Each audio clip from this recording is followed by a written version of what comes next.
Hey hello everyone. তো আজকের ব্লগটা শুরু করছি বিকেল থেকে। দুজনে ছাদে গিয়ে বিকেলের সুন্দর প্রাকৃতিক দৃশ্য দেখতে দেখতে সময় কাটাচ্ছিলাম। সাথে ছিল অনেক গল্প, সেই পুরনো 10 বছরের গল্প, যেটা প্রায় 6 মাস আমরা করিনি। তো আজকে অনেক গল্প করছিলাম দুজনে মিলে, আর সাথে ছিল 2 কাপ চা। চা খাচ্ছিলাম আর দুজনে অনেক হাসাহাসি করছিলাম আর গল্প করছিলাম। তোমরা দেখেছো কেমন বদমাইশি করছে? আর এই কথায় কথায় ও আমাকে বলল, কি গো বাজারে যাবে?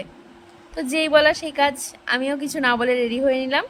আর বাজারে যাব কিছু খাবো না সেটা তো হয় না, তো একটু ঘুগনি নিয়েছিলাম বাড়ি এসে রুটি দিয়ে খাবার জন্য। আসার সময় দেখলাম যে গনু বাবার বিসর্জনের বাজনা বেরিয়েছে, তাই দুজনে সেটা উপভোগ করতে করতে বাড়ি চলে আসলাম। বাড়ি এসে ও আমাকে বলল, চলো তোমার রুমের ডেকোরেশন করে দিই। জিনিসগুলো আমি অনেক দিন আগেই নিয়েছিলাম মিশো থেকে, কিন্তু ও আমাকে লাগিয়ে দিচ্ছিল না। আর আমি একা একা পারি না এইসব কাজ। তো আজকে ফাইনালি ওর সময় পেয়েছে, তাই দুজনে মিলে বসে গেছি ওয়ার্ল্ড ডেকোরেশনের জন্য। তো প্রথমে একটা লুক ও ভেবেছিল, কিন্তু অনেক খাটাখাটনির পরেও তার ফল আসেনি, কারণ দেখতে সেটা খুব একটা ভালো লাগছিল না।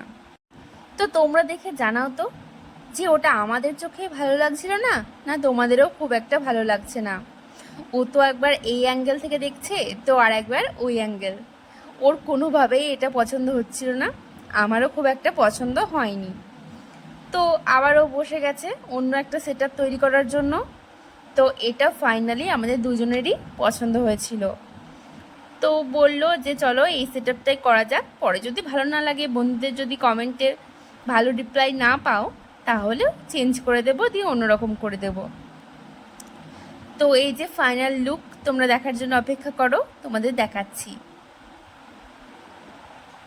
এটা ছিল ফাইনাল লুক। তো এটা তোমাদের কেমন লাগলো একটু কমেন্ট করে জানিও।